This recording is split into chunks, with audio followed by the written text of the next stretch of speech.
Yep, So all set here. excellent. So welcome everyone. We'll see. I could not access the data set in Zenodo. Okay, so we'll figure out that in a second. So Kirk, if you can look and see if that what's a problem with that Zenodo access. So welcome everyone. So this is hopefully first of the series of the workshop organized by the Plant Cell Atlas RNC, which is a research coordination network funded by the NSF. So today, I'll presenting me. Sorry, today I will present together with Kirk. So I'm Ivan Radin. I'm an assistant professor at the Department of Plant and Microbial Biology at the University of Minnesota. And my lab is interested in the evolution of organelle mechanosensing. So we do a lot of imaging of different plant species. And Kirk, if you want to introduce yourself.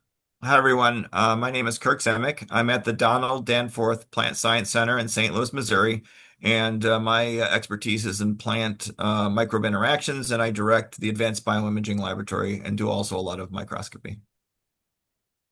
Great. So yeah, so as you saw, so we do have a chat option. So please try to ask chat, but also try to perfect. So try to ask questions in a Q&A field, and we'll monitor and try to answer as we go along. But we'll hopefully have at the end of the session, which is about 90 minutes, we'll have a Q&A part so we can kind of ask any question. So this is recorded. So just as a reminder, so you probably maybe heard it. So this will be available on YouTube, on the PCA website, YouTube, as well as on the PCA website later on. So if we speak too fast or something you want to go back to and miss, or if you want to share it to anybody else who might be interested, please share them this link because hopefully this will be a resource. So both the website will be any resources as well as the images, which we'll be using as example today. Okay. Thank you. Thank you, Harris. Sorry for that. There must have been a glitch in the email. So this Zenodo will be active always, so you can always download those images and practice as we move along. Okay, great. So as a reminder, so this is hopefully a first of the workshops, and the main goal of this one is going to say as title. This is a very introductory workshop. So the goal here is to really show you the basics of how Fiji works. I'm going to get you kind of familiarized and kind of show you some of the power it has, and hopefully inspire you to continue using it and learning. And we'll really focus in the first half on really the basics of how to open the images, how to manipulate the images, and then some basic image quantification. So really meant for the beginner level, but there's a lot of resources online if you kind of look up and we'll show some of them if you have kind of specific needs as you go along. And then hopefully we are planning to have a second workshop in January of next year, which will more focus on image segmentation. I know in the questionnaire, several people said they're very interested in that. So we are very excited about that. So please look out for the emails about announcing that workshop.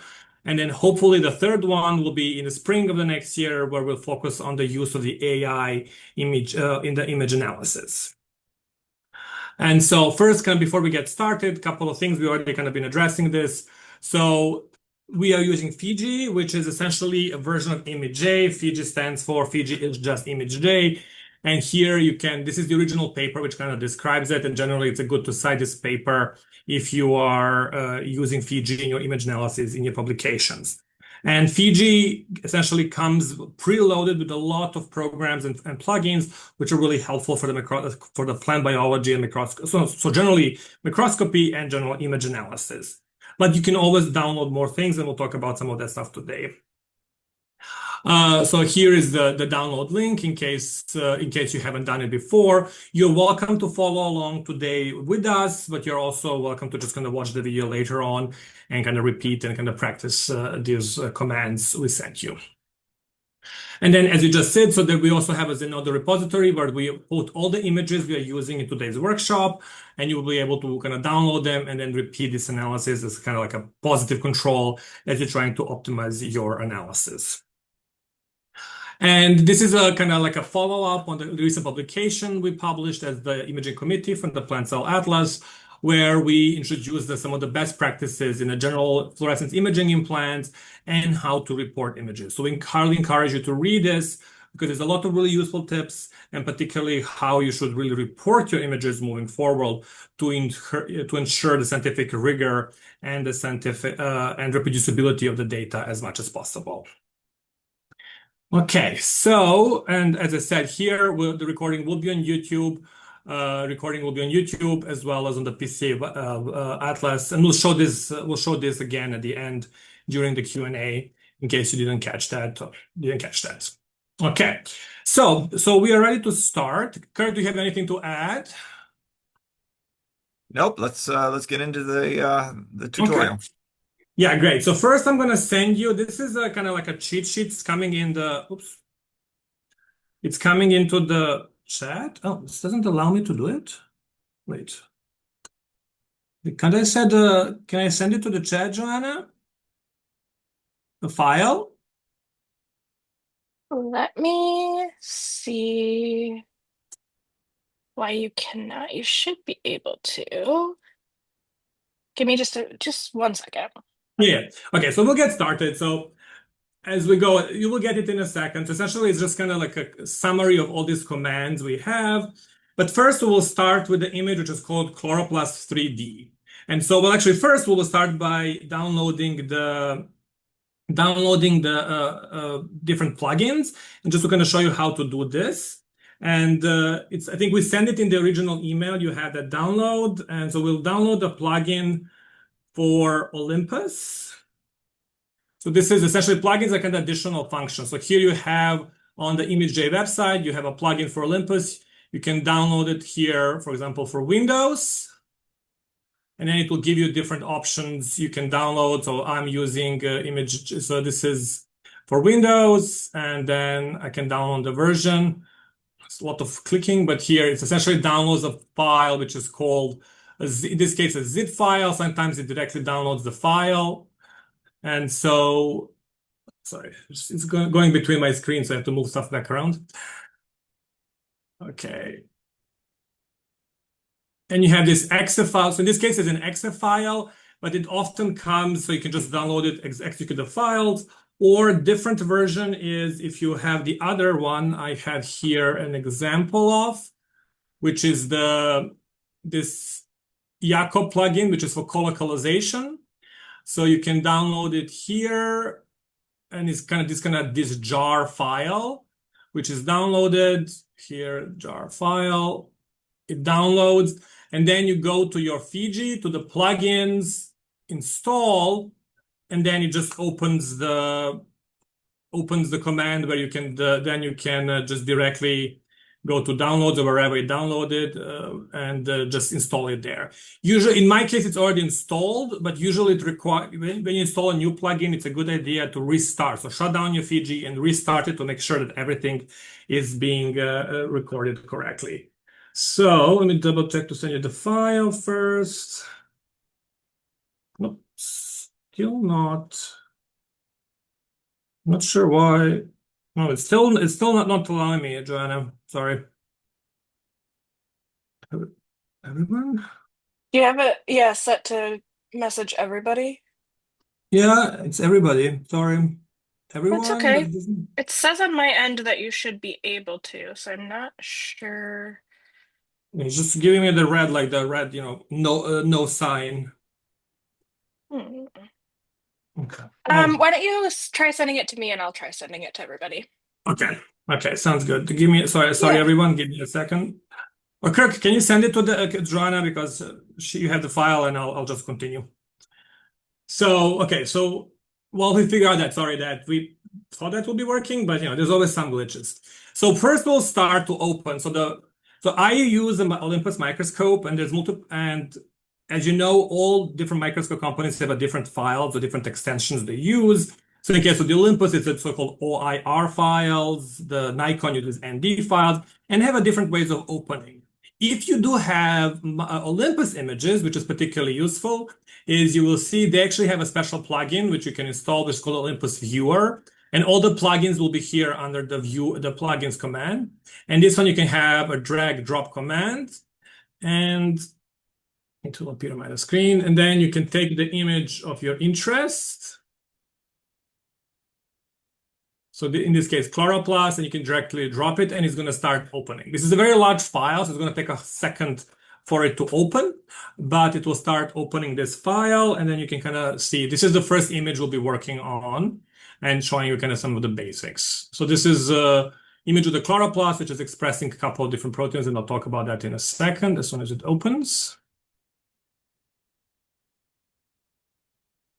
Excellent. So here is just basic navigation. So that's one way. If you have special software, there is another option to open files. If it's not available, you can open file as file, import. Where is import? Here it is, import.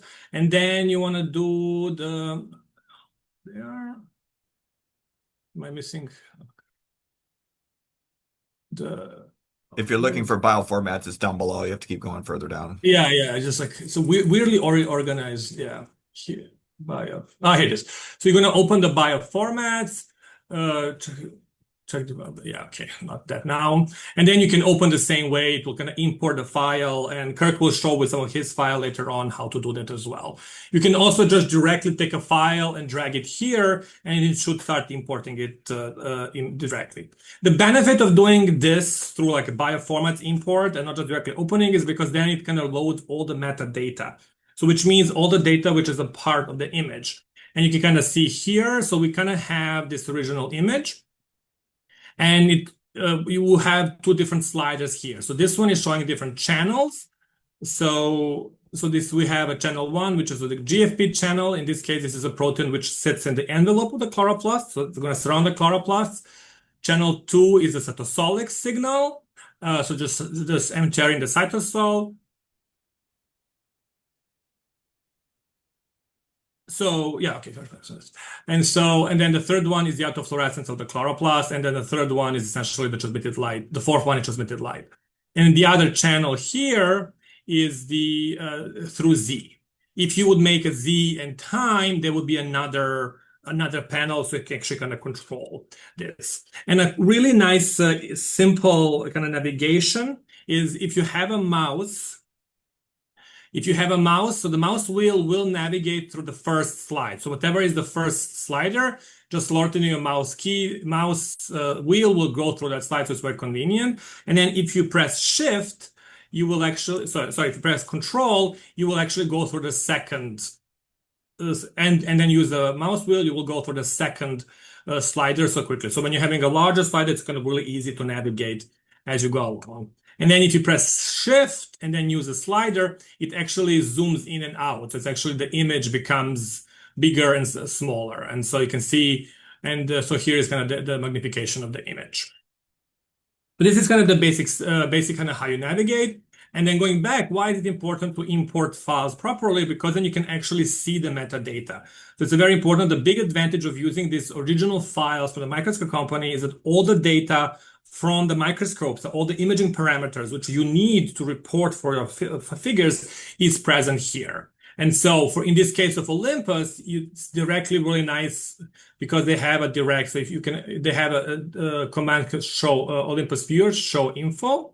And you can actually see here now it's actually showing all the parameters used for this imaging. So for example, for channel 1, which was how the bit depth it was used, the grayscale, the wavelengths of the laser, what was the laser power, the emission, the start for the emission. So what the light was collected was between 500 and 550 nanograms, and all this, the pinhole size, all this information that you need.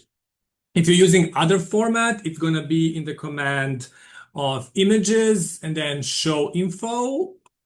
So as I find it, I usually, here it is. Similar. It's not as rich in information as the other one. So you still always want to kind of record a lot of the data in your notebooks, but you will see, depending on the manufacturer, so in case of Olympus, it's better to use the plugin. For the others, you can use this and it will still give you a lot of the information and the raw metadata, which is really important. Good. Okay, so now we'll start with actually kind of analyzing this image. All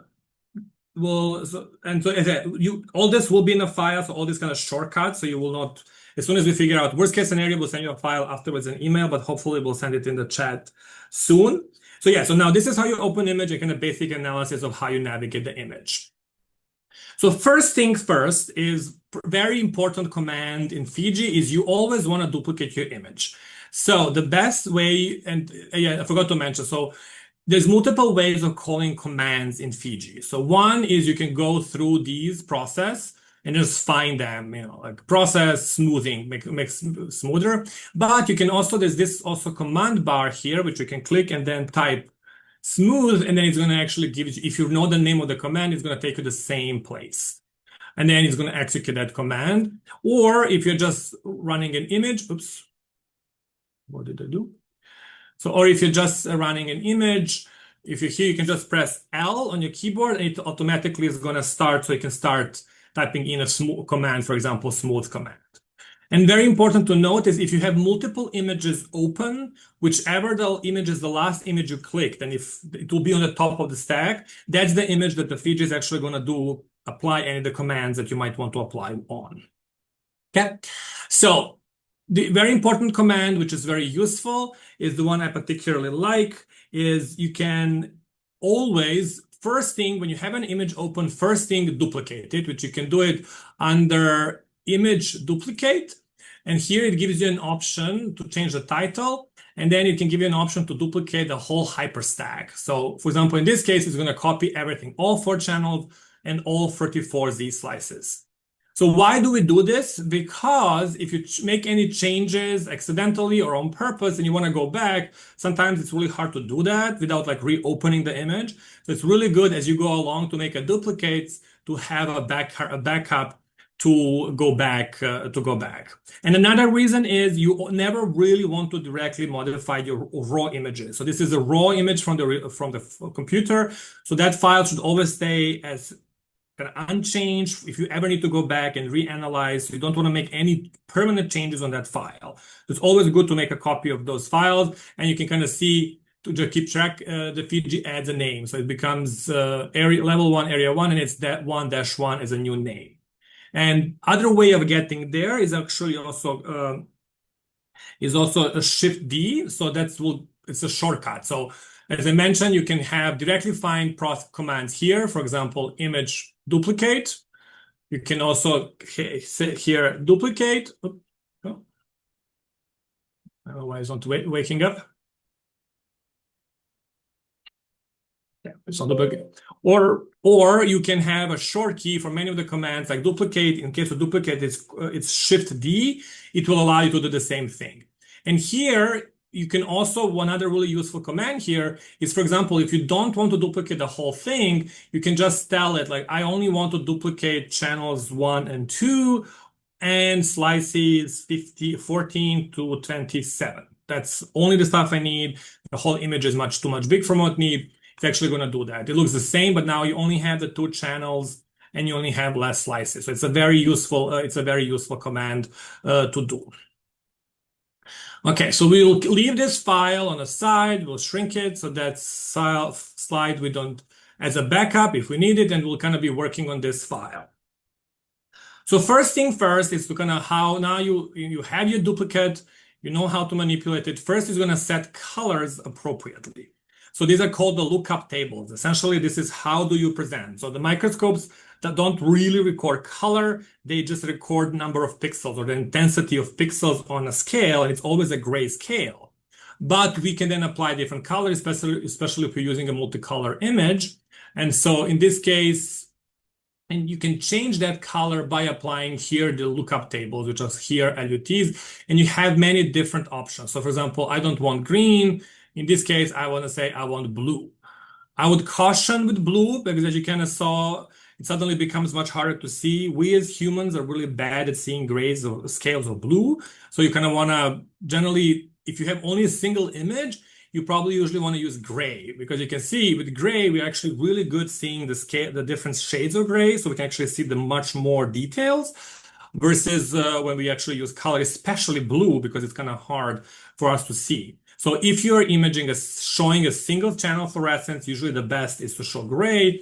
But if you need multiple color, you want to do different colors. So in this case, for example, we want to say, we'll use green. And for this one, we can, for example, say, blue for this one, and then the autofluorescence, we will put it in magenta. And then if you actually want to see how this color looks like, you can actually go under image and image and color, and then show LUT. So here it actually kind of shows you how the LUT looks like. So the no signal is black, and then you get all the way to the brightest magenta for in this case, 255, which is the brightest signal. And this one is linear, so it kind of shows you the intensity of the signal and kind of, you know how it's applied. But you also have options. Okay, that's a good question. Okay, good. So, but you also have options. Sometimes it's very useful when you to also use a multicolor lookup tables. So what does that mean? For example, I particularly like this one, which is called glow. So here now it's actually not a single color. We actually see multiple colors. And then if I actually look at how this color look like, so you can see it's not linear. And actually now you see it goes from 0, it's black, all the way it kind of goes through like the dark reds, kind of burnt through orangey, yellow to white. So this actually gives you a larger range of colors, and especially when you're trying to show like calcium signals, or when you really want to show the difference in intensities, these are particularly useful lookup tables because you can actually see much more depth. They're not natural, but none of these colors are natural. So you can kind of see the depths, and you can also do the rainbow if it's in particular. For example, physics is a really good one. You can kind of see you can see a different rainbow color. And here it is. You can kind of see it goes from blues to the greens to the reds and oranges. And here you can actually see, if you're kind of trying to find inspiration, under color, under display LUTs, it's going to list, here it is, it's going to list all the ones which are currently installed on your Fiji, and you can add more. There are more ones online, and you can install them. If you have a particular one that you particularly like, you can kind of install them. Some of them are really kind of crazy, but some of them just one color. Some of them are kind of between two different colors, or some of them have multiple colors. And I would just caution you, as you are kind of planning your experiments, be very cautious and cognizant of people who might not have red-green deficiency, so they're not able to see the red-green. And so the best way to do that, so generally the preferable is using green and magenta. And just going to highlight why. You can see there's online tools, or here in Illustrator, if you have Illustrator, you can actually see. So this is the same lookup tables. Okay, go away. So this is the same lookup tables, the green, the red, but then there's a command here, and there's some online tools as well. You can actually see how that actually looks like for colorblind people. So this is from Protonia people. So suddenly you see why. And you can kind of see here why red and green, for them it's really hard to distinguish. So this is red and green signal, impossible to distinguish. And yet green and magenta, that's very easy. Or cyan and green also will work. Well, cyan and green will work for people who have normal color vision, will be kind of hard, but for people who don't, works well. But like cyan and red works really well. Magenta and green works really well, or magenta and yellow also work really well. So that's really useful. So always as you're making your figures, think about it, because it's about 10% of male population is colorblind at a different degree. So it can be really hard. If you have a reviewer or somebody reading your paper, it's really hard for them to distinguish these different signals. Okay, so this is kind of where we got on the color part. And I'll put this back into the lookup table. So this is kind of I'll put it back to the glow, which is my favorite.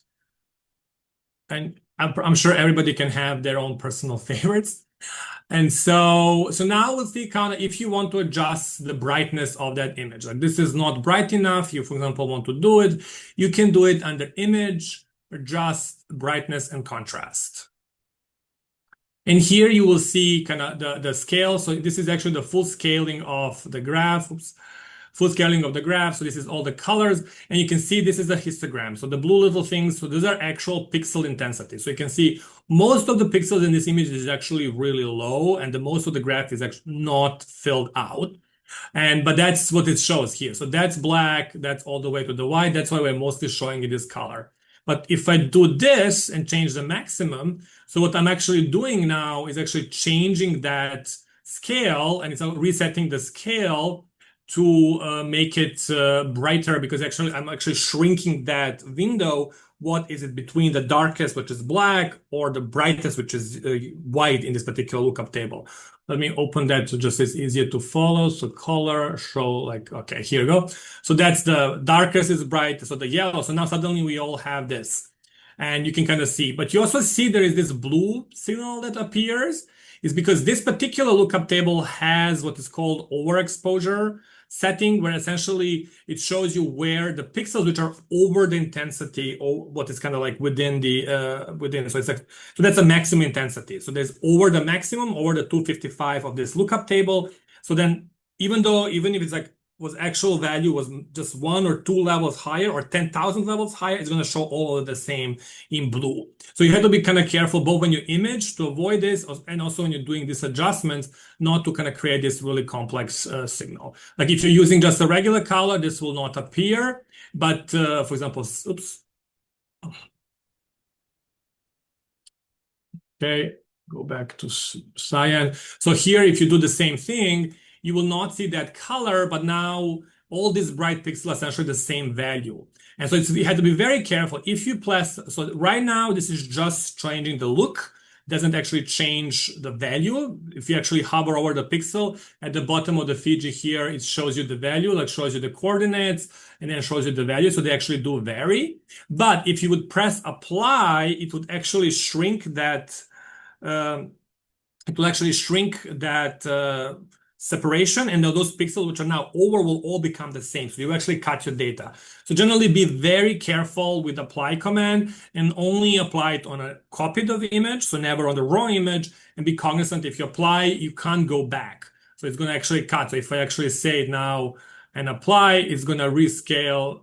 Will change if you perfect okay, it warns you. See, now it actually stretches, it changes the number, but now these pixels, all of them are at max out. It's changed the scale, I think, because now it goes to the 16. I have it set, I think it goes to the 16-bit. That's why it goes to a bigger number. It was from the 8-bit, so it doubled the bit size. But now you essentially deleted the data or part of your diversity. So you always want to be very careful when you do that. But the brightness and contrast is really helpful. So that's why we always have the duplicate command. So now I can just close it. I did it accidentally. I can go back and I have my new copy of my original image that I can do. So great. Okay. So yeah, sorry, but we'll send you the link. I just say the confirmation. So now we'll actually see. So if you want to actually, now you have these channels which are not in the super practical format. So we want to arrange them into kind of like make one pretty picture. Like we like this, for example, like this Z position seems good, but we want to see whether this kind of colors colocalize. And so you have multiple ways of doing that. So the one option is you can actually go to image and then color and says split channels. So this will actually make 4 images. And here, this is the image. This is the bright field. This is the autofluorescence of the chloroplast. This is the cytosolic M cherry. And this is now the green. And then you can kind of decide. And now each image is separate. And you can also and only have one slider. Now the only slider is actually the slider for the Z position. And now it will only work with the mouse directly. And then, and even now you can still copy this if you need, like, okay, I don't need this one, I'll turn it off. But this, I'm going to work on it. So you can make a copy and be like, okay, I'm just going to make a copy. I'll keep that on my side just to be safe if I mess something up. So I have a new copy, and you can see, you can kind of keeps adding the numbers 111. So then, and then now you can kind of set like, okay, I like this format, like this, I like green, but it's a little dim. I will adjust my brightness and contrast. So I'm just going to adjust it a little bit so it's a little brighter. I'm not going to press apply. I'm just going to leave it like that. And I'm not going to actually fuse this image because I want to just see whether this signal, which is around the chloroplast, is actually present around the autofluorescence. And then I will set this to magenta because it's, as we said, it's a good color to image. Oops, sorry, it's my magenta. Here it is. And still it's a little bit dim, so I'm gonna make it this one. As you see, it actually changes depending on which figure is selected. So it's changing it's gonna apply to whichever the one. If you're not sure, just make sure whichever one's on the top, that's the one which is gonna be applying the changes to. So we're gonna make it this brighter. And so now I have these two that I like, and I'm gonna go and I'm gonna merge them back together and make a one image. And so I'm gonna go image, color, and then merge channels.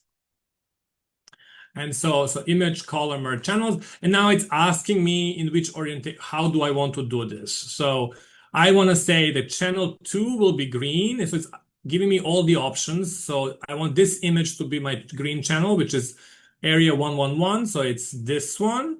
And I want this one to be my channel magenta channel, which is channel 3, area 11. And then so you can have here, it says create composite, which means it's gonna make a figure which is both of them together. You can always go to say keep source images, because that simply means it's actually gonna keep this open and make a new image. If that is unselected, it will just open a new image. It will just make a new image and close these two images. So you have to repeat the process. And then here, if you say this ignore source LUTs, it will actually ignore the intensity and the color changes you did. So I generally don't like to do that. So I just say this create composite and keep the source images. And now, as you can see, it actually created this image. It does show as a two channels, but they're identical. And now you can actually see, you can go through a Z stack and you can actually see all of them together. And you can do that in the same way as here. And now we can actually clearly see that this signal is surrounding the chloroplasts, surrounding the chloroplasts. There is a way if you do it directly from this image. So this is I'll copy it again. So you can also do it directly from here. Like there's a command image, image, color, what is it? Make a composite. It's going to make automatically composite, but it will make composite of all 4 channels. So you can't really select which one is going to do it. So you generally it's easier to split channels, adjust all the channels to look like how you want them to look like, and then you can merge them back together, and then you have the image to look exactly how you want it to look like. Okay, so this is the basics of. So another thing you can also do in Fiji is like if we take this image here, and you can kind of see, in this case now the original file was quite big, with 70 megabytes. Sometimes imaging files get really big, and so they can be kind of really hard to manipulate, and some computers might have struggle. So you can resize them, and that command is, or rescale them is actually better. So this is under image and then rescale or scale. And then it will actually allow you to say, like here, you can say, like, so you can be like, I want to make point, oops, sorry, I pressed the wrong button. So image scale, and I can tell it like, I want this to be, 0.5. And so essentially it's going to make this, as you can kind of see, this now resolution is 524 by 516 pixels. And now it's actually going to reduce the pixels to 262 by 258. Or you can just say, you can same do in the Z, and you can make averaging is going to make a new process the entire stack and create a new Windows options. So this is great because the big advantage of this is the file is considerably smaller. So we cut about half by half, so it's half less pixels, but the file size went significantly smaller. But, which is helpful, and in such situation, this might be fine. Just be very careful, this is deleting data. So now you cannot go back to full size with this original data. So always do it on a copy, and only do that when you actually do not need the full resolution. Like for example, you can see, if you magnify to the same magnification where we are, this is, okay, 400, you can see how much more pixelated it is at the same magnification already. It's much smaller and more pixelated because you have that less resolution. So it's a very useful. It can be very helpful when you have large files, but you have to be careful because it deletes the data. Other option is to do this. When you have a large file, split channels and only work on a channel you need, or only part of the Z stack or the timestamp you quite need, and just save that as a TIFF. It's going to actually save it as a new file. Good. Okay, so we have done that. So the next thing you can do, so that's the scaling, and also many of it will be in the file, but for many of these commands, there is a simple control buttons For example, for the controls, for the scaling, it's Ctrl+E, and then it's going to give you the same option. So many of those, there's a shortcuts for many of those commands, and you can actually see them here in plugins. There's a shortcut command where you can actually list all the shortcuts, and you can actually see every single command that is currently available, and you can kind of do like what those are, and you're actually able to add your own, and I'll show you that in a second. Good. So we'll leave this image for the later. We'll go back to this one. So for example, the other options here, you have many other options here to do, but one of the very useful one, you can actually you can transform and you can rotate the image. Like if you like for image processing and in different positions, so you can rotate. You can here transform, rotate. You can do it 19 degrees left, 19 degrees right. So it's very straightforward. So this is also left. This is going back to the same position, and it's applying to the same stack at the whole time. You can rotate against a specific angle. So if you have a specific angle you particularly like, so in this case, for example, preview. So I want to do, I don't know, 43 degrees. You can do it, but just keep in mind that because now it's not copying the whole thing, actually it's making an angle. So it's actually at the edges. You can't see it here because it's black, but it's actually, if the data is bigger, actually, let me open the data. I'll open another file to show you that real quick because that's going to be easier to see. It's another one of kind of tricks where you can kind of potentially make a problem for yourself. So this is the moss dehydration assay. You can see this is a picture taken by a phone. And you can see here, you can actually transform, rotate. And now if you apply preview, it actually rotates it, but now it actually cuts the part of the data and essentially adds the black to the side because it's the only way to kind of fill that angle as it kind of flipped. So it's not a problem. You just have to keep in mind that it's actually deleting a part of the data, deleting the angles, and to fit as well as kind of adding this. So you just, if you're doing that non-90-degree changes, keep in mind it will actually do this kind of changes as well. But you can also do the similar there. You can also do a flip command where essentially just kind of flips it. So it asks you to process all of them. So just flips. You can flip the horizontally or on the side. Good. Okay. So, and last couple of things. So if you have only a part of image which you particularly like, and like, oh, I only like this image, and I don't want to use the whole image, it's too big, or just like, you can do what is called a draw and ROI. So these are different options right here. So this is the first ROI right there. So this is just drawing a square. So you just draw, or a rectangular, and then that kind of makes the kind of draws here. If you want to make it actually a square as you draw it, you just keep a shift command and it will actually be blocked and it will only make a square. And similarly here, it's ovoid, but if you hold a shift, it will become a circle. It will only make a perfect circle.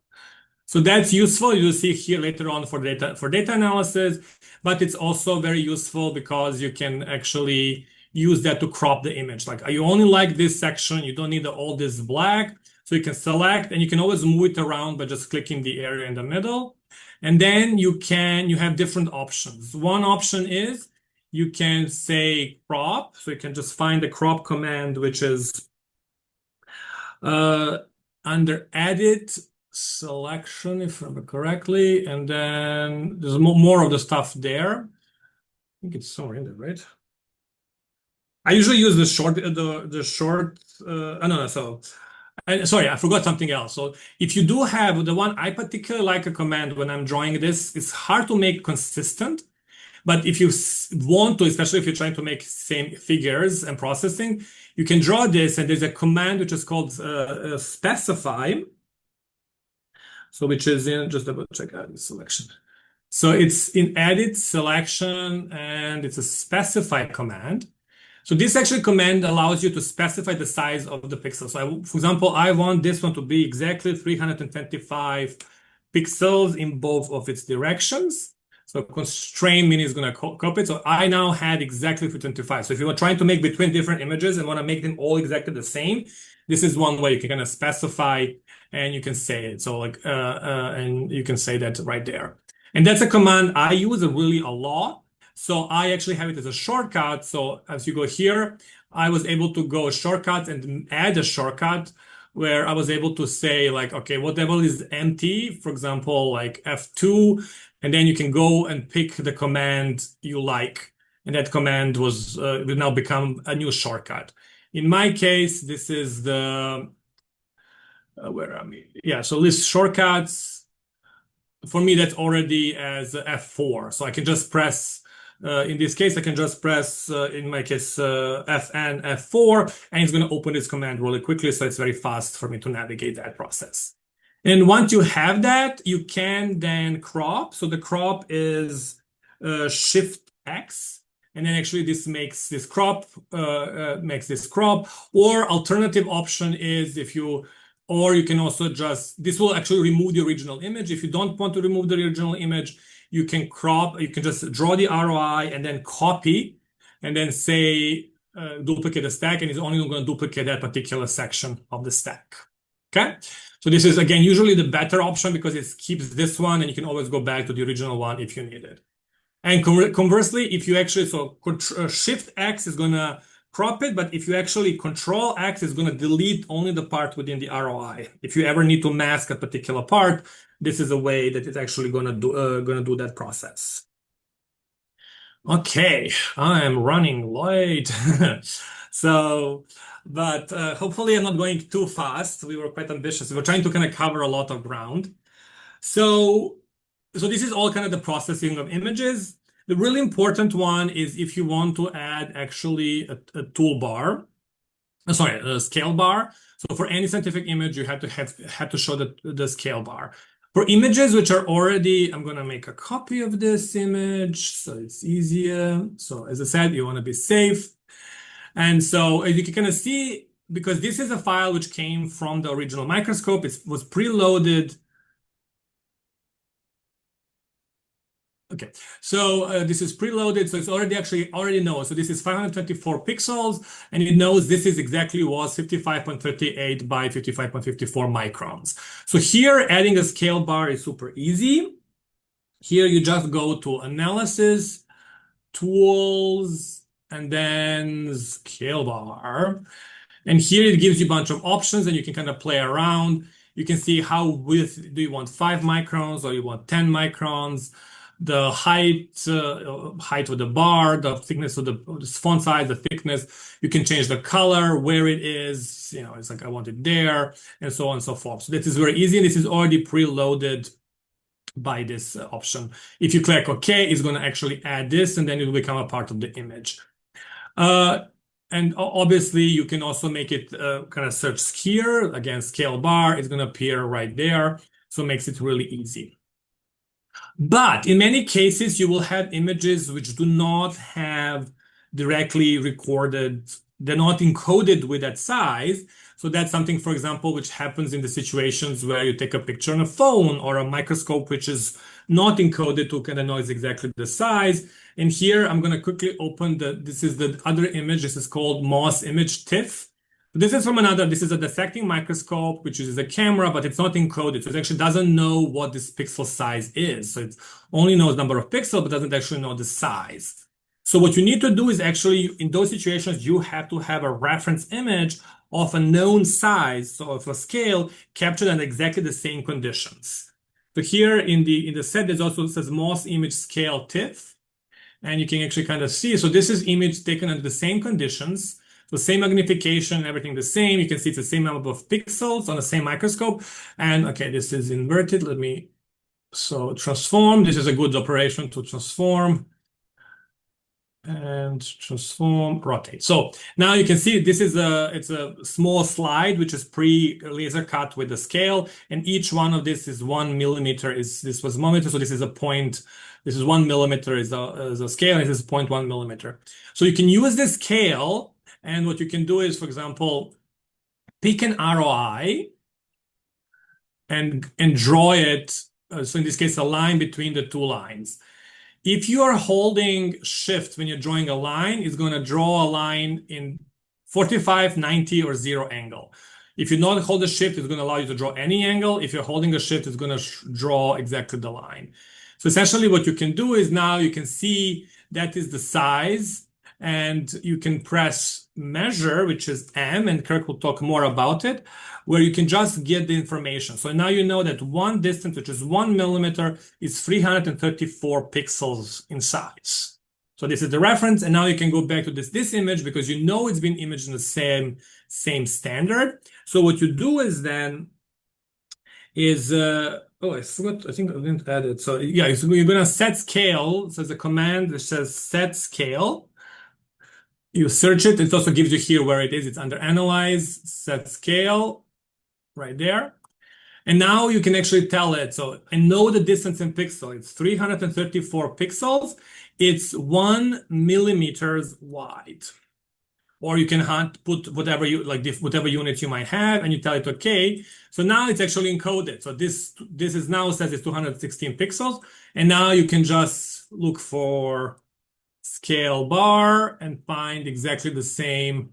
Now it will actually do here. Okay, this is very small. I want 1 millimeter. I want pixels. I want 6. So the bar is thicker, and I want to use bigger font. And then you can kind of play around and see what actually works, and they change colors. I want black, for example, or whatever works best for you for that particular image. Okay, so you can do that if you have it. So that's kind of how you can set scale when it's not naturally encoded. And sometimes, like in this image, you can do that even directly. Like here, this was been taken. This is a picture dish taken by a phone, but you have a scale right here. So this is 1 centimeter. So you can even go directly, just say pick the size, and directly you can tell it set scale. Oops. Set scale. It's actually going to pull the distance immediately from that already preset. So that's 259 pixels, and you can tell it this is 1. In this case, it's 1 centimeter, and now it's coded exactly for that. And then you can put scale bar if you need it for that picture. So that's a very useful way of doing that. Okay, and so, and then another thing I want to mention, so I'll do a quick copy of this file. I'll copy the second channel. Okay, so another really useful thing, so in addition to scale bar, if you want to do, add, especially if you're using this more complex lookup tables, as we talked about. So like the glow, for example. Where is my glow? Just move so fast. Yeah, where did it disappear? And it doesn't matter. So for example, gem. So what you can also do, I'll just adjust brightness and make it a little bit brighter so you can see better. Here you go. Okay, so what you can also do is essentially kind of add a definition of that scale, so it's easier for people to do that. And so that is going to be under analysis, tools, and then calibration bar. Essentially, it just gives you here that scale. So like that's 0 all the way to 1720. Kind of gives you just a summary of that scale bar. So especially if you're using this more complex bar, it's useful to have that in the angle so people can easily see what those definitions are. Okay. Sorry, I'm going really quickly through this, but hopefully this is making sense. I hope the video will be helpful for you to be able to go back in the future if you need to. So we have only a few more things from this part. So now, if you still have one Z, but for example, it's really hard to show a Z stack outside of the presentation. You can show it, but like printed in a figure. So often, a really useful is to make so-called a Z stack, but essentially it projects the image. The brightest pixel for each slice gets projected to a new image, and often it has a really good proxy of like a 3D rendering. So, for example, for this image, we'll make a copy to have a backup. And then you can go to the, excuse me. So you can actually go to the images, and then under stacks, you can make what is called Z projection. And it gives you several options. You can pick whether it's going to do all the slices or the part of the slices, and then whether it's going to project the brightest dot, the dimmest dot, or it's going to average. Usually they tend to make a weird results. The maximum projection usually works the best. and then it actually makes a new image. Now it's flat image. There's no more Z's. All those Z's are B, but now you can actually kind of see that actually kind of 3D looking. This is a little bit overexposed, but kind of 3D looking structure. And this is something that you can then, put scale bar oops. You can put the scale bar on, and it's ready potentially for like an experiment. You can kind of see these two chloroplasts did not express the protein. They only have the autofluorescence. This one is actually expressing the protein. But you can also, if you have this analysis, so what you also can do is when you have this under image stack, there's other really useful commands. You can also make what's called orthogonal views. So essentially, if you're trying to more analyze, you can now see these two lines. It's actually showing you on the sides a cross section. So imagine like this image is a Z stack. So essentially, we're looking at the top of the Z stack. And now if you look at this line, you actually kind of flips from you. So as you actually move, you can actually see it cuts through these images together, and you can kind of export them and assemble them if you ever need to. If you're trying to really kind of compare, like you can see like, oh, you really want to look into the finer details of the structure and stuff like that. So these orthogonal views can be very, very helpful for this particular processing. And then the last thing we'll show for this section is if you do want to kind of show more 3D option, so you can also go for stacks. It also has a 3D project option. And there's a bunch of options you can kind of play around with. And it's essentially going to make a little video. It's processing it. It takes a while. So essentially now there is a new bar here, but it actually allows you to rotate. And you can actually now see the 3D structure, how this actually looks. So in this case is kind of about half of the chloroplast was actually captured. And you can actually see on the really side, there's actually lines because this is the exact Z stacks that was actually present. If you want to avoid that, you can do the same command and it's stack. So the 3D project, you can tell it to interpolate. It will take a little bit longer, but and so then it's actually going to fill up that line in between, so it's not so jaggedy on the edges in between if you don't want to. Obviously, it's kind of making up the information or data, but it can do it if you need to do that as well.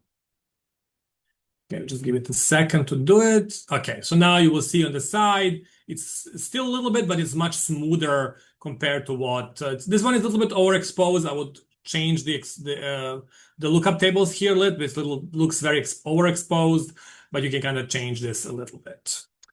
Okay, and there's also a 3D viewer command as well, which will do a somewhat similar function, and it gives you more option to play around Chloroplast. So it gives you a bunch of options and gives you more commands. You can actually rotate in multiple. It actually works really well. You can rotate in multiple different functions, and so this one is not as overexposed. And you can have like a viewer add and different commands. Okay, and so finally for this first section, we are running so behind. How you can actually save the images. So if you have, for example, here, as I said, I make my Z maximum projection. I like this image. I put the scale bar. I put the scale bar here, and now you can actually save it, and you can just go say save as, and you have different options. So if you save it as TIFF, TIFF is great because actually it saves all the metadata. So it's actually going to save this notion that the size versus the pixel resolution is going to save all that, but it's not very useful. Like if you're trying to put in a presentation or a slide, those programs will not recognize TIFF. So you can also put JPEG or PNG. I personally don't like JPEG because JPEG compresses. So it actually makes very small images, but it compresses them. So they generally tend to be a lower quality. So I like to usually save as a PNG or BMP, and that actually says those are bigger files, but they stay as less compressed files. And then if you want to save a video, either running through a Z stack or through, like, for example, if you want to make a 3D, So I'll do that really quickly again. So 3D projection, don't interpolate. So if you want to make a 3D version, okay, so then you can press here, like the movie, it actually plays, and you can actually control by right-clicking on that position on the play button. It actually gives you how fast it's gonna show you. So it's gonna play it faster. And then you can now go and say export or save as, and then you can save it as an AVI file, which we're going to save, or GIF if you want. So it's going to be a GIF image or AVI file, which actually gives you an option to save it as a movie. And here I would say don't do compressions because again, as more compressions you do, it's not going to be as good quality. So generally don't do compressions, and you can control the frame rate right here. You're going to play around, and you can, same thing will be like if you want to go through the Z stack, for the Z or through the Z stack, it's going to do the same. So you can make a video going through the Z, or making a video going through the time, or video going through like this video. Okay, so I think that's kind of the main things I had for this initial part, but hopefully we'll get further. So Okay, so Ivan, if you're okay, I'll share my screen. yes. All right. Everyone, thank you for your patience. I'm working on getting this shared up. All right. So, so far, Ivan has gone through a lot of the, just fundamental things. And I just want to emphasize again for those who are in here, there is so much that Fiji can do that we're only going to touch on maybe just a few percentage of the types of things, but we thought these would be interesting too. So one of the things that are common that are being done in a lot of laboratories is that we're trying to measure, quantify. And so I'm going to use nuclei here as my use case, plant nuclei in a Z stack. So I'm going down on my screen and I'm going to the bioformats and I'm selecting the file, a nucleus H2B YFP, and I'm opening that file up. Now, since I'm using the bioformats option, it asks you a lot of questions on here. You can accept the defaults unless you decide you want to split out or do different things. So I'm just going to say okay, but you could read through all those and bring your files up differently if you'd like to. By the way, I generally have it so that I can see all my metadata. So if you want to see information about your file, this is very useful in your materials and methods sometimes to know pixel size and other types of things. Now, this is a 3-color data set. And just to make life simple, I'm going to close everything but the nuclear channel, which if you look at the notes on here is the C = 1.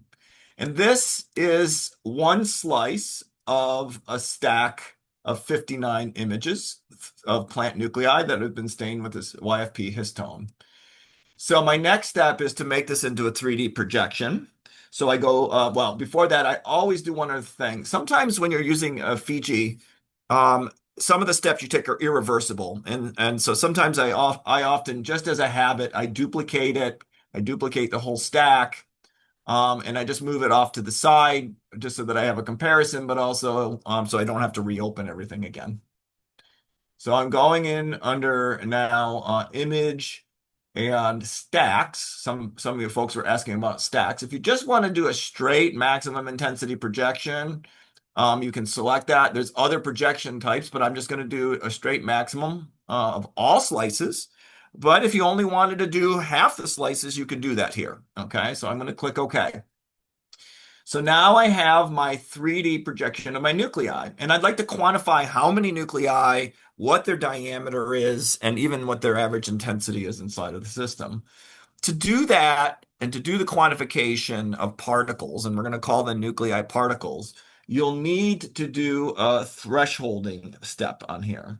So I'm going to go in under Image, Adjust, Threshold. Oops, I did it on the wrong data set. So let me hit cancel on that one. You got to make sure that's actually let me close this one for the moment. So you have to actually click on the image that you want to threshold, and I had the wrong one active. So I'm going to go Image, Adjust, Threshold. Okay, now this is the default threshold of the system. You have an option here, if you look closely at the screen, if you can see it from far away, You can change and try different types of thresholding algorithms. I like the Huang threshold, which does a really nice job of differentiating features from background, but it depends on your sample. And it looks pretty good to me. And I do notice, and I'm going to talk about that. I can see the nuclei. It looks like it's got most of them on here. But I also see some autofluorescence from the stomata. We'll talk about that later. I usually like to make my dark background and so forth. Now, I'm not going to hit apply here because that will change my pixel intensity. But instead, I'm going to go in under analyze. And before I go in and analyze, I have to tell the system what it is I'm going to analyze. So I'm going to click Set Measurements. And in here, you can make a decision on, do you want the min and max values? Do you want center of mass? I usually take area, standard deviation. I mean, I'd get rid of that one. If you have too many on here, you got a lot of things that you can look at. I'm going to have the display label on here. Sometimes I use what's called integrated density. I'll turn that off right now just to simplify it. And I'm just going to say, okay. Oh, and you have the choice in how many decimal places. So we'll go to three decimal places. So I click OK, and all I've done there is I've set the measurements so that when I measure these things, this is what it's going to report out. Okay. So now I go in and I collect analyze particles. And when I click Analyze Particles, this is a very, very, very, very important feature. It defaults to 0 to infinity. So anything that's red in here, it will give you an output on. But if you happen to know that your nuclei are not the little itty-bitty tiny noise or other bits of debris, you can actually do a cutoff. In this particular case, I determined 25 square microns is the minimum I want it to measure until as big as it goes. Okay, and you can also cut off giant things inside of the data set. The other thing is you can tell it to determine circularity. When you have nuclei, they tend to be round, so their circularity will be 1 if it's a perfect circle.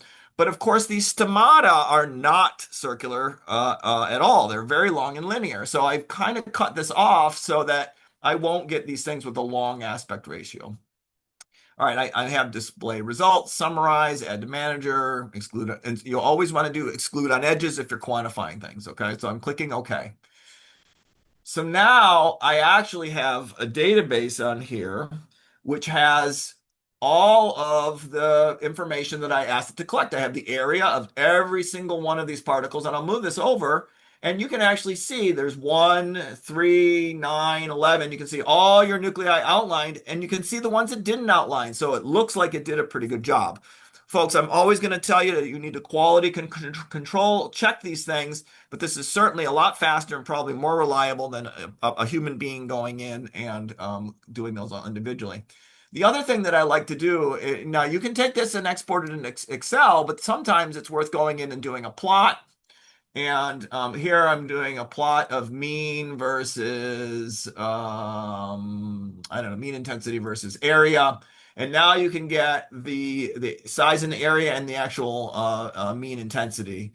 Okay, this is just quick and dirty. I would prefer to go into PowerPoint or some other tool, but I wanted to show you how quickly that was to do. Again, empirically for your sample, I will tell you that there are 2 small nuclei next to each stomata that are actually below and very dim and hard to threshold. You want to take care and again, do your quality control check. But you can get a lot of these measures, and there's how many particles on here. When I look at it, I can look at this spreadsheet very quickly. I can see that we counted 49 of them in this particular data set, and it looks pretty good. Okay. So there's number 1. So I'm going to close these out for a second. And then I'm going to open another data set. So this is a very quick and easy way to do it. Nuclei are robust. Samples that are more irregular, it's a little bit trickier, but I just wanted to share that very simple method. So now I'm going to move into another feature called plot. And so, excuse me, sorry, I'm going into processing. So I'm going to open a different data set. So I'm going to say File, Import, and I'm going to Bioformats. And I'm going to import this one called High-Low Sim. So this is actually endoplasmic reticulum that's been labeled with green fluorescent protein. I'm just saying, okay. There's 500 slices in this data set, so it's pretty big. By the way, there's a lot of hotkeys, and I didn't notice if Ivan mentioned this, but if you hit the plus button, you can make it big on your screen. Okay, if you hit the minus, you can shrink it. But this is one of the comments the folks had asked about later. If you can't see it, it's because this is a 16-bit data set, and I didn't use the full dynamic range when we were acquiring it based on the exposure time. So I'm going to go under Image, Adjust, Brightness, Contrast, and this is a good opportunity to hit the Auto button. So now I can scale and be able to see the data set. Now, I'm going to actually image, and I'm going to duplicate this before I do any more steps. And I'm going to say, okay. Now, if you look at the data set, and I move my mouse over here, it didn't change any intensity values. It just displayed them with the auto program so that you could see them visually on the screen where the brightest one was visible. So this brightest area here has an intensity of 9,000 out of 64,000 grayscale levels. Now, what I wanted to show you here is smoothing filters. So a lot of times when I'll go even a little bit higher on here, when a lot of times when you're working with your data, it may be noisy. This data is kind of noisy, but it's very, very, very simple to try some simple smoothing or averaging features. So I'm going to go under the process button, and right up front, it says smooth. Okay, so I'm going to hit the smooth button. And it says, would you like to do all the images? And I'm going to say, no, I'm just going to do one just for the purposes of training here. But if you like the smoothing, you can do it all. I'm going to say no. So here's the one image that I smooth. So sometimes if the noise is there and it doesn't affect your results, you can smooth. This is the frame after. This is the frame before. Oops, sorry, go back again. So this is the first frame all the way. And then here's an unsmooth side by side. Okay. I'm going to go one more step, and I'm going to say, okay, well, sometimes your image is really blurry looking and you want to sharpen it, okay? So I'm going to hit the sharpen tool, and I'm not going to do all the images so we compare this, and I'm going to say no. And now you can see in this particular case, I'm enhancing and making it sharper, but I'm also enhancing the noise in the image because it's a bit noisy. Now, here's my comment to you folks, and again, I'm going to refer you to the best practices paper. You need to report all of these changes you're making to the data and make sure that it's not affecting. Sometimes it's just a display purpose. Sometimes your data is just very noisy because you're capturing it very quickly. You need to be careful on how you're quantifying that, but importantly, just be cautious. There's other types of filters out there. There's things like deconvolution and other smoothing kernels. It's quick and dirty just for display purposes to see if you can see your features a little better. Okay. Now, I'm going to close this, and I know there's some questions, so if Yvonne can't respond to them, I'll respond as soon as I'm done with my section. So the other thing that I wanted to do is another very common thing for folks that are doing time lapses, sometimes even 3D time lapses, is photo bleaching. So I'm going to go to import again, and I'm going to go to bio formats. And if you look at this high-low data set, okay, of the endoplasmic reticulum, and it'll open back up again. And I'm going to this is redundant, so it's good for your brain to see that me do this again. I hit the plus command to make this bigger. I'm going to image, adjust, brightness, contrast, and I'm hitting the auto button. Now, what you'll notice as I play this movie, the first slice or two are bright, and then it gets dim very quickly. See that? Okay. So, sometimes the bleaching gets more severe and it drops off, but there's an initial bleach off the beginning of it, the first slice. So what I'm going to do is I'm going to duplicate this data set after I stop fighting it scrolling. And so I'm going to go image, duplicate. Okay, so you can see side by side what happens afterwards. And I'm going to hit plus, plus, plus. Okay. All right, so here we go. Very straightforward. You go under adjust. And then there's a feature called bleach correction. So you just click this button. And I like to start out with simple ratio. There are other bleaching options depending on what's going on with your sample. So if it's bleaching a lot or more dramatically, you can do other types of bleaching corrections. I highly advise you to go into ImageJ or the Fiji documentation to see what those actually mean and what they're doing to it so that you understand it's the right thing for your data set. So I'm going to say OK for simple ratio. And you could make a determination of what's background. I'm going to skip that for the moment, but if you define background, sometimes it can do a nicer job of what the bleaching correction to be. And I'm going to say okay in this particular case. So now here's the new data set. Just give me 1 second. And if you look at this, you will see now it's uniform, right? So before it had a bright first flame and dimmed, now it's uniform. So you can imagine if you're trying to quantify intensity of your data over time and it's bleaching, that's going to affect your quantification. So if you can do a question, again, report it in your methods section, and if it's legitimate, you have all your controls and you verify it, this is a really nice way to handle something that's very common in data acquisition. So I'm going to switch gears for a second. We're going to come back to these in a few moments. And again, if your answers weren't answered while I'm here and I know the answer, I'll come to it shortly. Let me hit don't save. Okay. So the other thing that I wanted to show you all is to record a macro. And I have to tell you, sometimes you have a folder of, dozens of images and you don't want to have to keep opening and clicking all these buttons.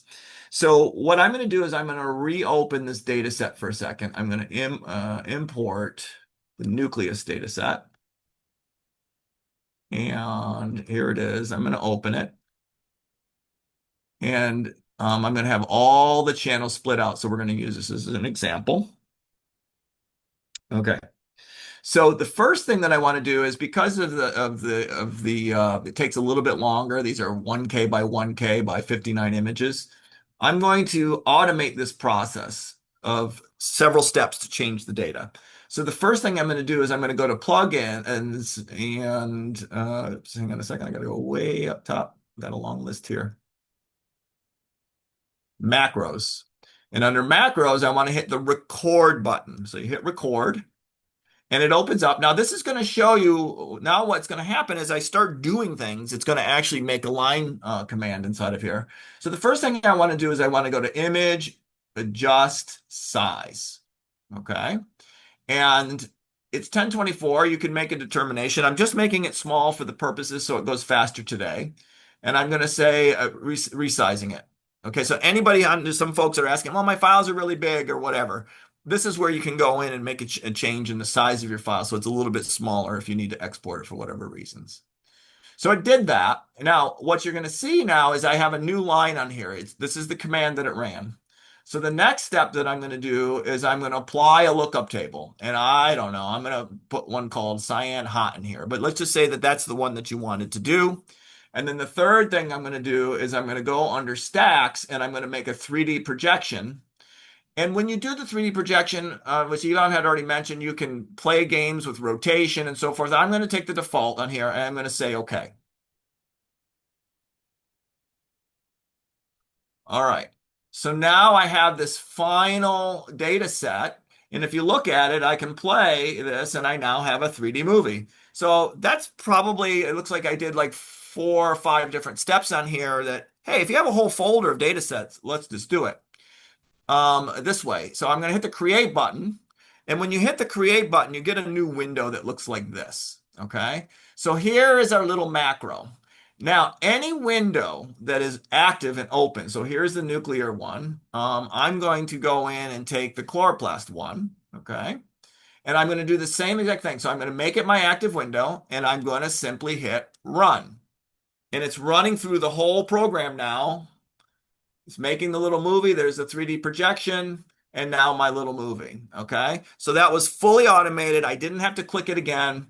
One last thing for you is that when you're done, you can go file, save as. And you can store it with your data set if you want to. I'm going to call this macro 5 on here just so I can remember. And I say save. And I'm just saving it into a folder so that later on, even when the macro is all closed, I'm keeping one data set up for the moment. I'm going to go to plugins, macros, and I'm going to say run. Okay. And it just goes to the folder, and that's called macro 5. So I'm going to open that macro.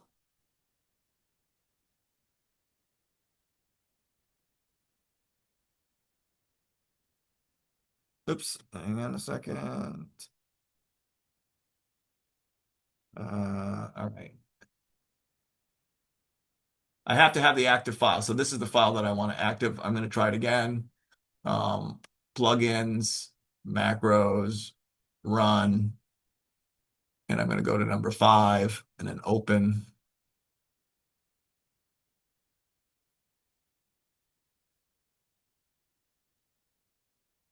All right, and so this is the cell wall. It's not the brightest one on the data set, but you can see that this is the cell wall. So whichever image is active, you can save it for later if you can't get them all done, okay? All right, now I'm going to move on to, let me see how we're doing on time. A few minutes, so Yvonne, I should be just done in a couple minutes. So I want to do a time lapse and show you how to measure multiple ROIs over time. So I'm going to say File, Import, File Formats. I'm going to import my ER data set again. And this is actually really, really, really straightforward. You have your data set. It's loading up right now. And you just simply, if you remember before, I'm going to make it nice and big so you can see it on the screen. Okay. And if you remember on this particular data set, I'm going to go adjust brightness and contrast and hit the auto button so I can see it. So what if you want to measure the intensity over time on a time-lapse data set? You can take whatever drawing tool you want. It can be a circle, you can draw it manually, but I'm going to do little squares. So I'm going to hit this little square here. Now, if I hit the T button, so Fiji has lots of commands. If I hit the T button, it opens what's called the ROI Manager. This is where I'm going to do a lot of handling of multiple ROIs, okay? So now I can go in and I'm going to collect the Show All in Labels button so I can see as I make more. So I'm going to do one here, and I'm going to click the Add button. And then I'm going to do another one here, and I'm going to do the Add button. Okay, I'm going to do another one up here. So I'm making boxes. You can change your shapes as you go. I'll do a couple more and add. I can do a background, a control region, and I click add. So I have several regions on here. Okay. So my next step is to go under more and go to multi-measure. Okay. So if I hit multi-measure, I'm going to measure all slices, 1 row per slice. Okay. And then I say, okay. So now what's going to happen is I'm going to get a big giant spreadsheet that's giving me the mean intensity. It gives me the perimeter of the box if you chose to. But in the end, it's the mean intensity for each row. You'll have mean for location 1, location 2, location 3. So if you look across here, here's the mean for location 5. So you would export that into an Excel sheet and save it out. Okay. All right. So now my last thing that I'm going to cover really quickly is chymographs, and this is really, really, really cool. So I'm going to say File. In this one, I'm going to actually open a nice Arabidopsis pollen tube that was done by Fret. Again, if you remember, I hit the plus command to make it nice and big. So a chymograph basically is a line scan through your sample over time, and you can watch intensity changes that you can measure, look at in a very, very different way. Sometimes it's also used for looking at docking events, but if you're looking at fluctuations in intensity and you have a time lapse, what I would do is I would take this particular pollen tube and I'm going to go all the way to the end. And I'm going to select on here by right-clicking segmented line. And I'm just going to start a line like this. All right. And so now here is my line. And then I go in and under the Analyze tool and go down here to multi-chymograph. Hang on a second. Multi-chymograph. And you click multi-chymograph again. So you can choose line width, so you can make it a 5, pixel wide, but we're going to do 1. The sample has good signal to noise on it. And what you get here now is at every single point in time across that line, this is the intensity it was displaying. Now, this is black and white, but the lookup table for this particular data set is called physics. So now it matches up quite nicely. And again, if you're trying now to do a measurement of intensity over time, If you turn your line tool back into a straight line, you can measure across this line. Oops, give me a second. Just across this, like here from end to end. Okay, and then the next step is to, let's see. Hang on a second. Straight line, draw over, common graph, analyze. Oh yeah, here we go. That's right. Analyze plot profile. And this is pretty cool now because what you're looking at is the oscillations pixel by pixel. If you export this into Excel and you know how long each pixel duration is, you can actually do an intensity profile change over time and a ratio change in this particular case. Okay, that was my whirlwind tour through some of these topics. And Ivan, it's all you. Great, thank you, Kirk. Yes, sorry everyone. We're running a little bit fast because we're just trying to show you everything. Hopefully with the recording, it will be easier over time. But yeah, so we tried to answer a question. Kirk, if you have any other comments to the question or answer, please feel free to do that. So I'm gonna load now, just gonna show you how to do a line analysis, especially useful for doing colocalization analysis. So I'm opening the file, it's called PMRERGF, which is a cell that we actually have a plasma membrane signal and ER signal. So you can kind of see here. So this is a tobacco cell, and we'll move on the middle of the Z stack.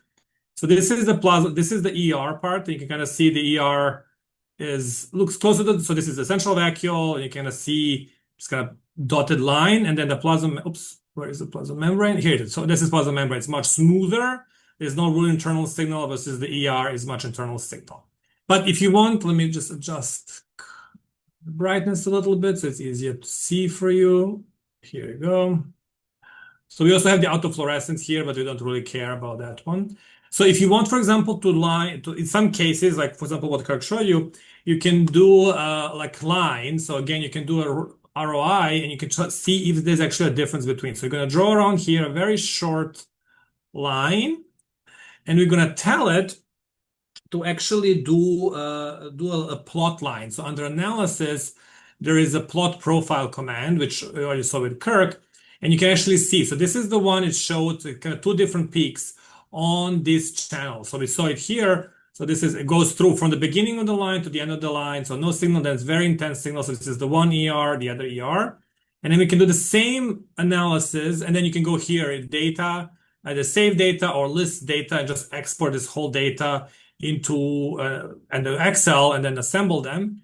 And then you can do here for the second channel as well, which we have again, analyze, plot profile. And you can kind of see here, so it's the same position, but you can, I don't have a time now to put this into Excel, but you actually see the position of this peak is just outside, which actually that's what we expect to be, for example, because the plasma membranes, they're close to each other, there's a cell walls, plasma membranes, and the ER is in the cytosol. And you can exactly see those actually two peaks are more internal. If you would actually export this data into the Excel, and then really align them on a one graph, you actually see how to do this. It's a very useful command, especially when you're trying to show localization implants or colocalization, because it's often very hard to do it. They're all so close together, so you kind of want to do this analysis to show like, no, they're not overlapping. In case they were overlapping, these peaks would be kind of really on top of top of each other. And so that's a very useful little command. It's called the line analysis, very simple.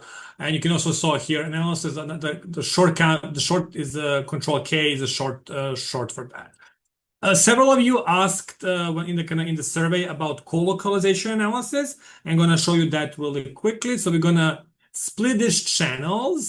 So we're going to go, if you remember, so we're going to go image, color, split channel. So you always have to do it on two different channels.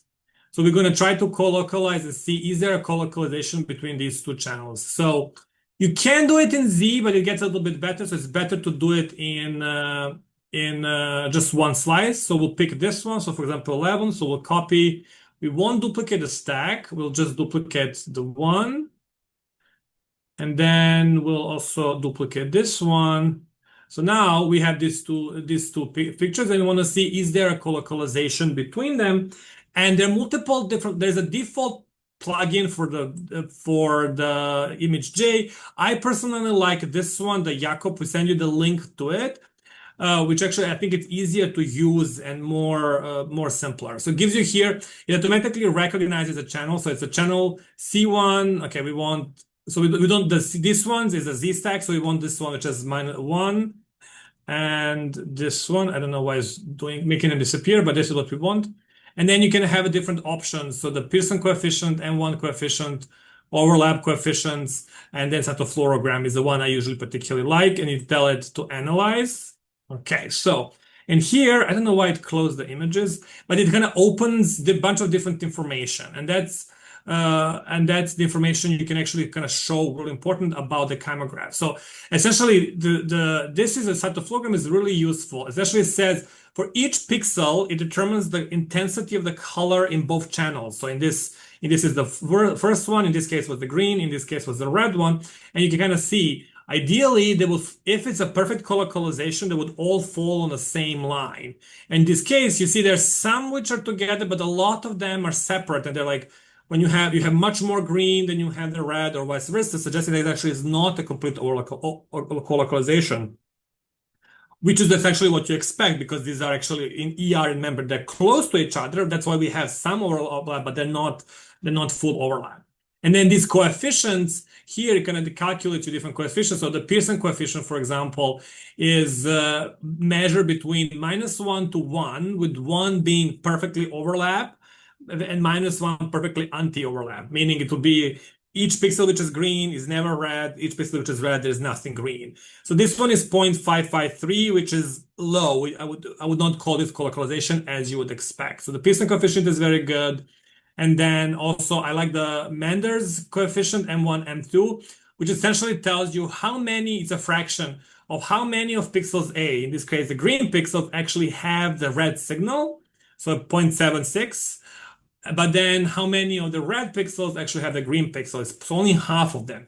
But this is another kind of, because sometimes you will have an overlap in only one direction. Only one color will overlap. For example, if it's much brighter, like if you have cytosolic signal and you're looking at lysosomes or something small, you might have overlap because it's just purely from the resolution, but other ones probably won't. So this is a very quick way of doing that. And I forgot to mention early on, and we add the link, for all these plugins, you can actually go on a help.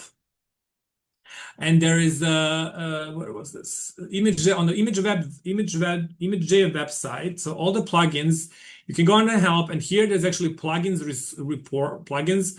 There's a whole list of all the available plugins. So for segmentation, graphics, everything. There's more on them online, but many of them. And if you kind of click on them, it will actually give you a description what they do. There'll be different level of, like, what do they do, how to do it, and kind of instructions to help along this process. So it's actually a really useful command.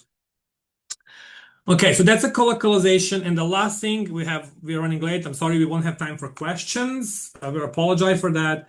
But I think this is a very useful command. I'm just gonna show you for the Western blots. So why am I opening it? Okay, here it is. So taking its time. So it's very useful that actually ImageJ can do a quantification of your blots on like a protein blots or particularly Western blots. So for example, this is a like anti-actin my student ran. So what you can do is you can run, and you actually want to quantify that intensity. So it's a densitometric analysis.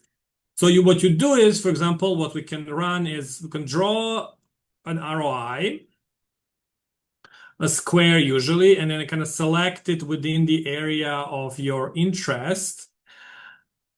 And then you press the command control.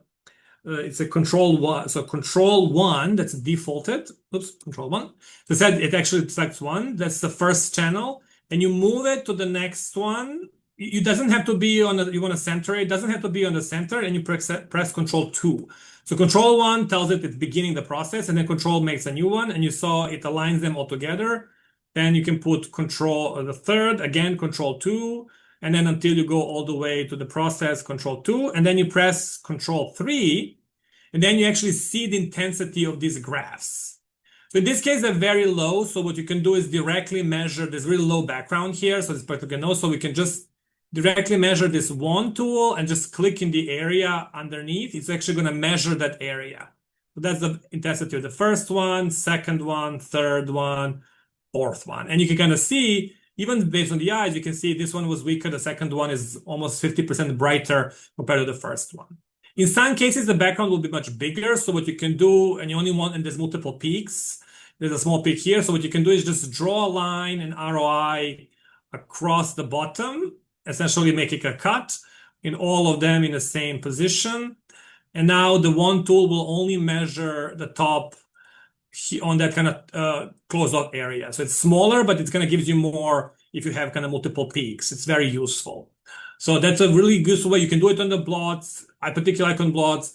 Usually for this, you want to scan it at the highest possible resolution and depth, and you want to save it as a TIFF file by a scanner. In this case, this was scanned by a regular scanner. So this was on a film, scanned, and then saved as a TIFF file to allow this imaging.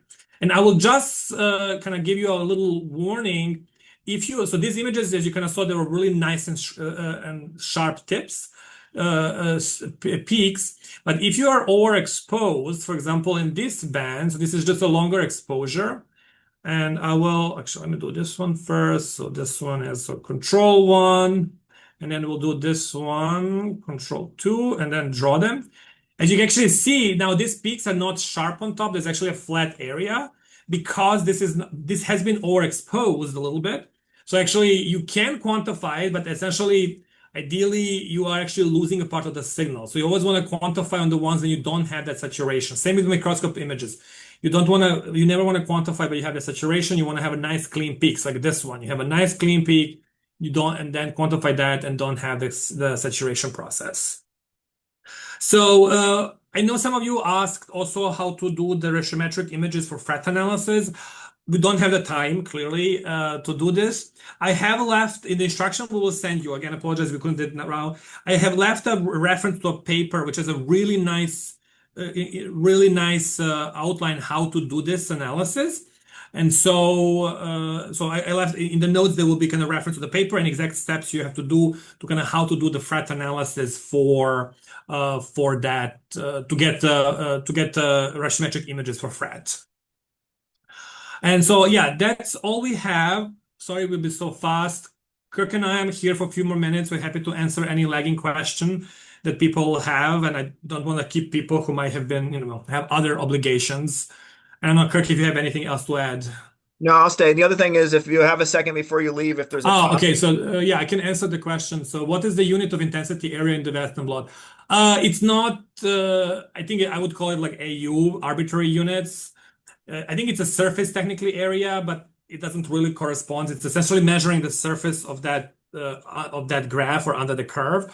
So I would report it as a ratio usually. The best is that number doesn't mean much. It's best is to kind of normalize it to a control, like a wild type or something, and then report it as a ratio. Usually that's the best. I'll make a quick comment for those who might be stepping away. Kirk, we can't hear you, or at least I can't hear you.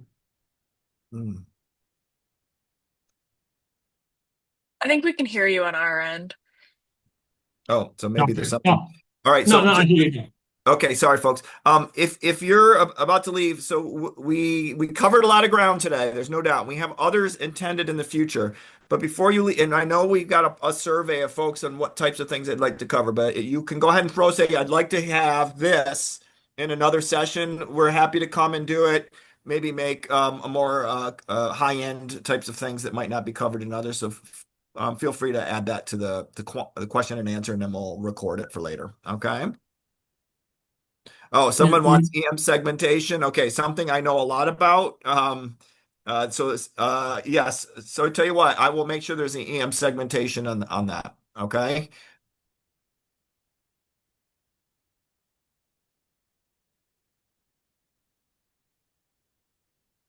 Okay, thank you. God, it was helpful. Yeah, it was a little bit fast, but we were very ambitious. We tried to cram in as much as possible we can do it and helpful. But hopefully the recording and the cheat sheet will be very helpful, and you can repeat everything. So awesome. Doesn't seem like there's any more questions. We'll give it a minute or two if people have last minute.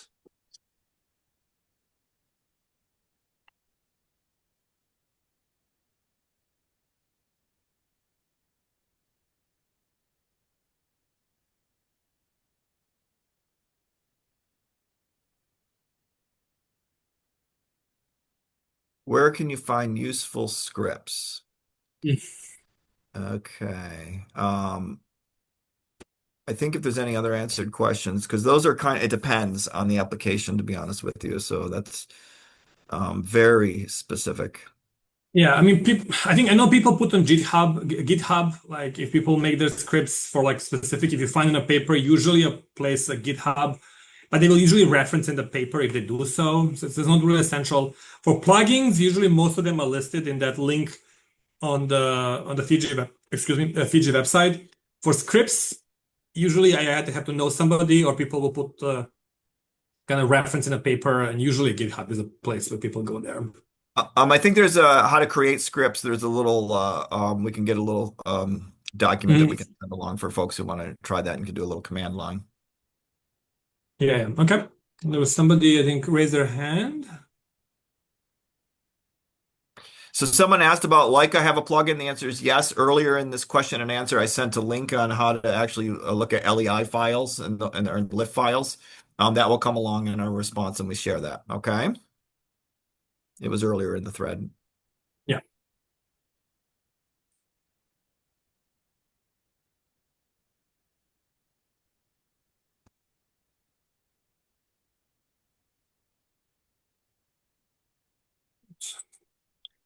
Well, if there's no more questions, yeah, we had great questions. Sorry we had for more time, but hopefully we'll do a little bit better time for the next one.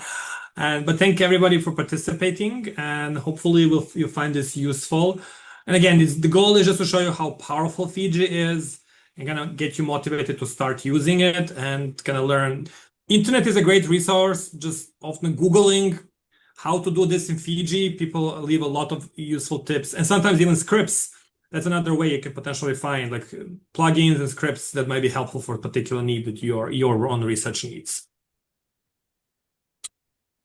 Okay, dokie. All right. Thanks, everyone. Thank you. Thank you, everyone. Bye-bye.